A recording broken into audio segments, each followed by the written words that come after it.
Hola, esto es Ciudades de Derechos, un podcast de la Red para Latinoamérica y el Caribe de la Cooperación Técnica Alemana, mejor conocida como GIZ. Soy Thalía Novoa y hoy hablaremos de movilidad humana. Y con eso me refiero a un concepto que es dos cosas a la vez. 1. El desplazamiento de personas entre ciudades, países y continentes. Y 2. Un derecho humano.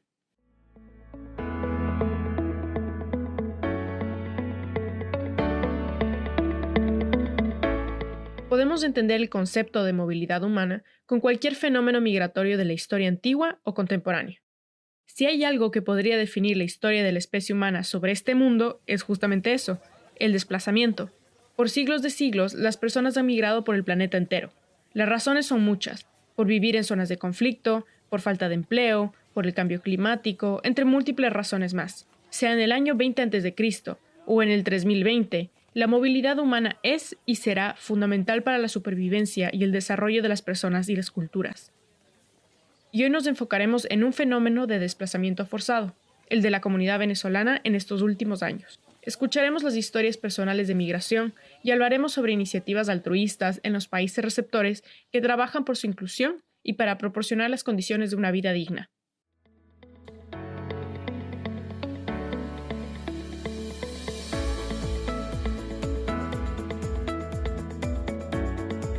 Entre 2014 y 2019, Venezuela experimentó la más brusca caída de ingresos externos de su historia. Quizás es primera vez que me refiero a estos números. Durante los últimos 20 años, Venezuela ha pasado por un montón de cambios a nivel político, económico y social. Creo que muchos ya hemos escuchado en las noticias lo que ha pasado ahí. Una inflación desorbitada, un incremento de la tasa de crimen, represión por parte del gobierno, corrupción, persecución a los detractores del gobierno, escasez de alimentos y medicinas, una polarización política cada vez más marcada y una violación sistemática de los derechos humanos. Hasta el punto de que Human Rights Watch ha declarado que Venezuela sufre una crisis humanitaria desde el 2016. En fin, mucho ocurrido en este país, haciendo que sea cada vez más difícil vivir ahí. Lo ha sido para más de 3 millones de venezolanos y venezolanas que han decidido salir de ahí. Cara Internacional, una organización humanitaria no gubernamental que entrega fondos de emergencia y tiene diferentes proyectos con personas en riesgo, hace eco de lo que los especialistas han catalogado como el éxodo más grande de América Latina en el último siglo. Muchos y muchas han llegado a su país de destino como han podido, unos por avión, otros en buses y otros caminando. Y esto está relacionado directamente con su situación económica, como lo explica Catalina Vargas, directora regional de Cara Internacional para América Latina y el Caribe.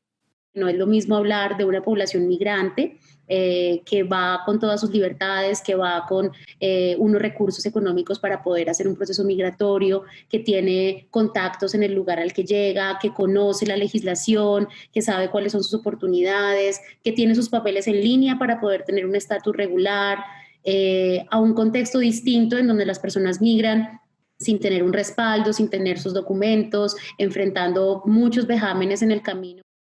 Son personas que se ven forzadas a migrar sin ningún tipo de preparación, porque el país, de cierta forma, las expulsa. Migrar conlleva riesgos de muchos tipos, sea a la salida, durante el camino o a la llegada, o simplemente en todos esos momentos. Pero los riesgos se multiplican cuando los viajeros, hombres, mujeres, niños, niñas, bebés, se movilizan caminando. En el trayecto se exponen a climas extremos para los que no están preparados, desinformación, robos, hambre, tráfico de personas y fatiga extrema. Las mujeres, además, han sido víctimas de abusos sexuales y trabajos forzados. Para mitigar los riesgos del camino, Cara Internacional ha construido una red de apoyo en diferentes puntos a lo largo de la ruta entre Venezuela, Colombia, Ecuador y Perú. Ahí entregan kits de higiene, agua potable y últimamente kits de prevención de COVID-19. Y sobre todo ofrecen información sobre sus derechos, de las rutas más seguras, de albergues, de las condiciones geográficas kilómetros más adelante y sesiones sobre cómo prevenir la trata de personas y la violencia sexual. Además, en los países de llegada, CARE trabaja en coordinación con las organizaciones locales para tener más alcance con los migrantes venezolanos y venezolanas. Así lo explica Catalina. Desde la respuesta humanitaria lo hablo porque es garantizar que las personas conocen sus derechos para poder ejercerlos. Si yo conozco cuáles son mis derechos, puedo hacerlo, de lo contrario no lo puedo hacer. Y en esa resiliencia y en ese conocimiento me puedo empoderar. Es decir, el conocimiento es poder. Si yo sé que a pesar de tener un estatus irregular, tengo acceso a salud, tengo acceso a lo mínimo, puedo exigir esos derechos y eso me da un poder a mí como ciudadano extranjero, como ciudadano no residente, como ciudadano irregular del país al que estoy llegando. Antes de llegar a cual sea este destino, hay muchos puntos de paso, particularmente en las fronteras. Estos son ciudades, pueblos o hasta puentes donde quienes viajan permanecen por un tiempo corto antes de seguir su trayecto. Son estancias temporales por horas o hasta meses. Una de ellas es la región del Catatumbo en Colombia, una zona fronteriza al noreste del país que colinda con Venezuela. Es uno de los tantos puntos de paso donde muchos se han agrupado en asentamientos informales. Ahí, algunos viajeros han construido pequeñas moradas, no más de 8 por 5 metros, con planchas de zinc amarradas con tela de costal. A la intemperie, con aguaceros, con lodo, sin agua, sin energía eléctrica, con espacios muy limitados, en un terreno, no sé, en una hectárea viven 400 familias. Esta es Judith Daza, trabajadora de ACNUR y la diócesis. A través de su trabajo social en estas y otras instituciones, Judith identificó las necesidades de diferentes grupos en Catatumbo, particularmente de los niños y niñas, no solo de Venezuela, sino también de Colombia, afectados por el conflicto armado y la violencia sexual. Por diferentes causas, siendo una el cuidado de los niños y niñas, en el 2016, Judith comenzó la Fundación Instana Tibú. A Instana se unieron 6 chicos y chicas recién graduados o en sus últimos años de escuela secundaria para apoyar con el trabajo de la fundación. Aquí están 2. Pues mi nombre es Ana Cristina Franco Jiménez, soy de aquí, de un norte de Santander, y pues soy estudiante y hago parte de la Fundación Instana Tibú, y trabajo en el sector de deportes, apoyando a los niños. ¿Y? Hola, mi nombre es Deison Torres, tengo 19 años y pues soy del municipio de Tibú, nacido acá, y pues ahorita estoy focalizado más que todo en la parte de arte, en el tema del teatro. Ellos apoyan en varias actividades como la organización de clases de teatro y sesiones de kicking ball, un deporte parecido al fútbol muy popular en Venezuela. Tiene movimientos muy similares al fútbol.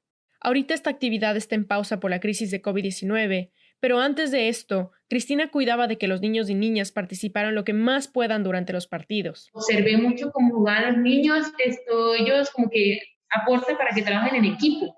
O sea, se entienden, se dialogan, tienen que hablar. Hay algunos niños que tienen, digamos, un carácter un poco sociable, que no les gusta, digamos, hablar con las demás personas porque son tímidos o cosas así. Pues entonces, si quieren jugar, deben dialogar, tienen que hablar con las demás personas porque entonces no van a poder jugar bien.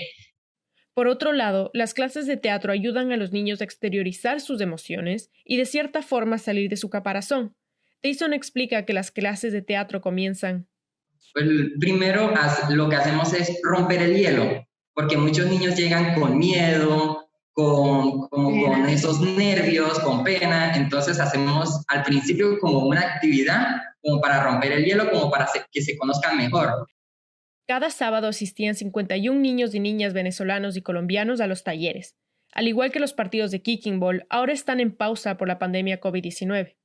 Estas sesiones, además de ser una oportunidad de integración cultural para los niños, eran un momento de alivio. Judith nos cuenta cómo veía a los niños cuando los recogía para los talleres. Cuando su mamá trabaja todo el día y tiene una nona regañona que solamente lo grita y él nos ve y es como llegamos de la fundación porque saben que van a jugar y a reírse un ratito. Entonces, eso es lo que nos mueve a nosotros, ir allá y ver esa situación y verlos a ellos cuando juegan, verlos a ellos cómo son libres un poquito cuando están en esos escenarios.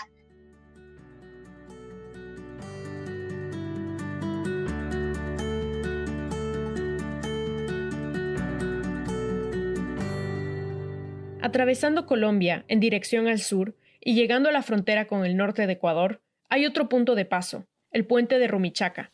Este es el principal paso fronterizo entre los dos países al que miles de migrantes venezolanos y venezolanas llegan y esperan para entrar al Ecuador. Como este es un punto de paso importante, muchas agencias no gubernamentales, periodistas y fotógrafos trabajan ahí, como Alexandra Maldonado, que en el 2018 fue al lugar para sacar fotos de la situación en la que vivían los migrantes venezolanos y venezolanas. Claro, llegué ahí, eran cientos de niños, o sea, no era uno, no era dos, eran cientos de cabezas chiquititas esperando bajo el sol. Y esto le impactó muchísimo. Y fue bastante duro ver, fueron muchos meses de no sacar la cámara y de conversar muchísimo con la gente y, y saber que las condiciones en las que ellos venían y las condiciones en las que ellos estaban aquí en el país no eran adecuadas. Al final sí hizo la serie fotográfica que se había propuesto, pero eso no fue todo. Después de conocer esas realidades, supo que tenía que hacer algo más para ayudar a esas familias.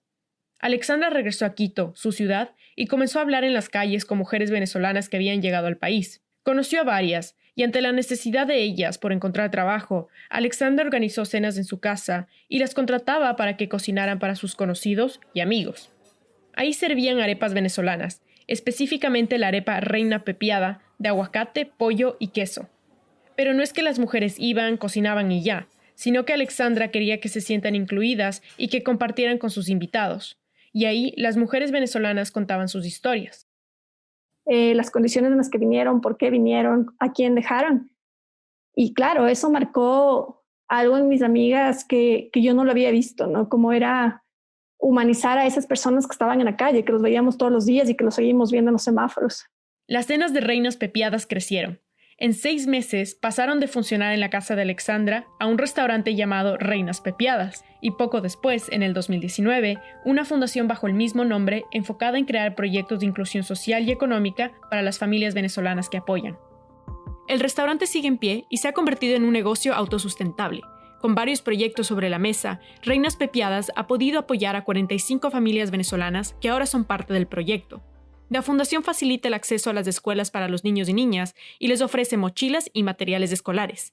Aparte, organiza conversatorios sobre migración e intercambio cultural y también cubre un eje importantísimo para la inserción e independencia de las familias, la inclusión económica. Para esto ofrece 2 tipos de capacitaciones. Una de manejo de dinero, que ha logrado que se abrieran cuentas en cooperativas de ahorro y crédito en Quito, y el otro tipo de capacitación está enfocado en desarrollar habilidades de oficio. Para esto, Reinas Pepiadas se ha asociado con artistas y gestores locales que han enseñado a las mujeres cómo trabajar en bordado, estampación, ilustración y demás. Con estas nuevas habilidades, ellas mismas trabajan en colaboración con los artistas y han diseñado camisetas, bolsos y tazas que se venden en la tienda de la fundación. Las ganancias son para las familias.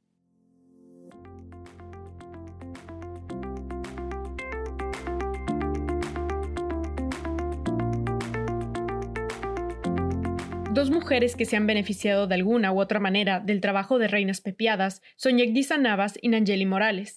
Ellas trabajan con la fundación de distintas maneras. Yegdisa se ha convertido en socia y Nangeli es colaboradora activa de los proyectos. Ambas emigraron a Ecuador por situaciones distintas y a la vez similares. Buscaban mejores oportunidades para sí mismas y su familia. Yegdisa y su pareja llegaron en el 2015.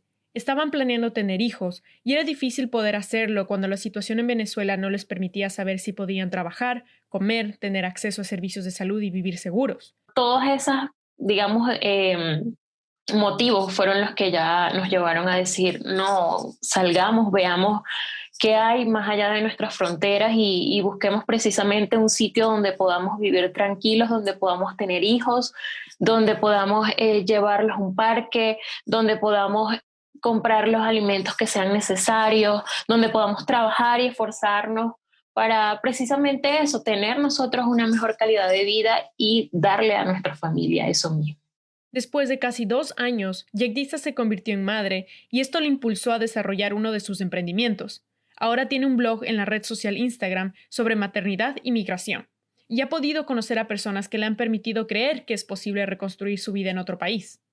Esos gestos tan bonitos de personas hermosas que nos encontramos nos hicieron creer en que sí era posible crear una nueva vida aquí y poder sentirnos más tranquilos y poder incluso llegar a ayudar a nuestros familiares que también están allá.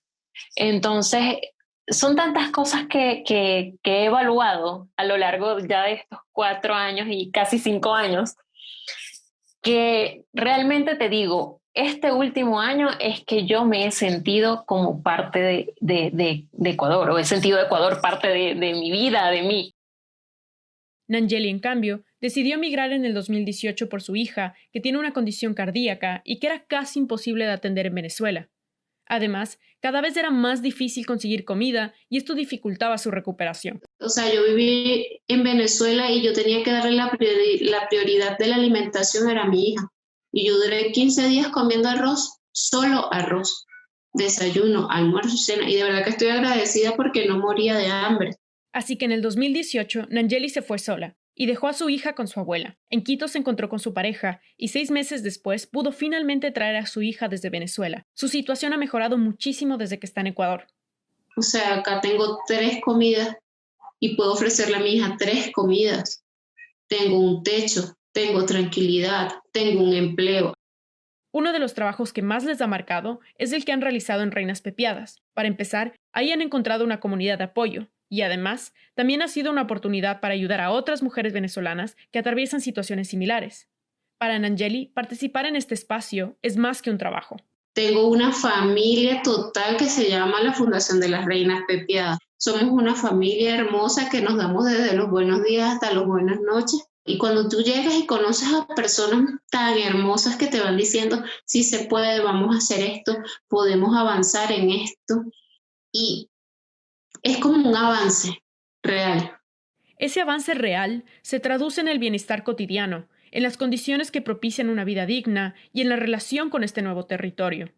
O sea, no me siento migrante, me siento como una venezolana residenciada en Quito y que está amando el lugar en donde está. De verdad que sí.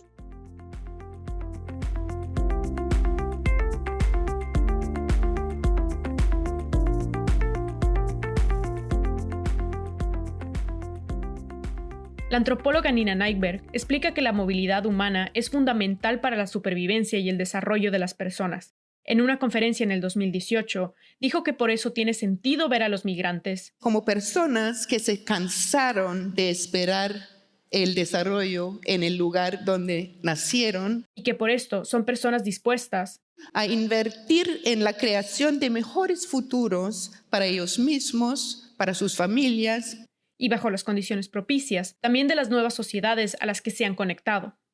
Dicho esto, la resiliencia y la inclusión de la población migrante es un ejercicio colaborativo de muchas partes.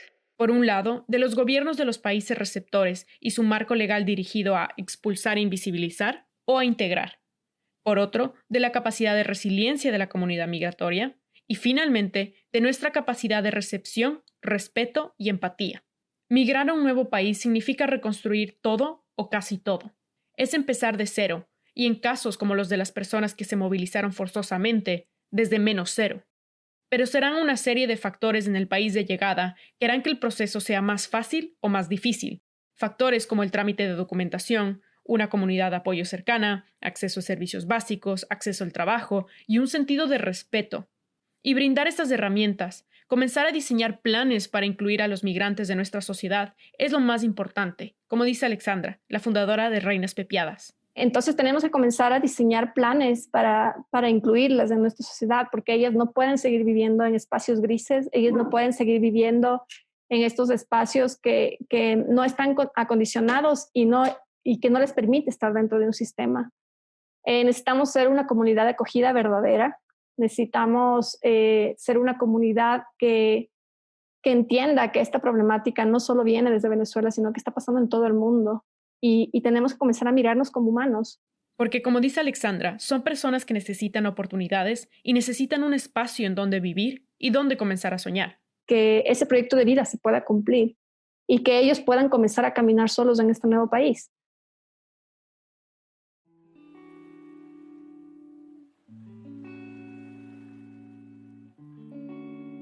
Esto fue Ciudades de Derechos, un podcast de GIZ. Fue producido e investigado por mí, Talía Novoa, en diseño de sonido, Juan José Alomía. Un agradecimiento especial a todas las fuentes por compartir sus historias personales y conocimiento.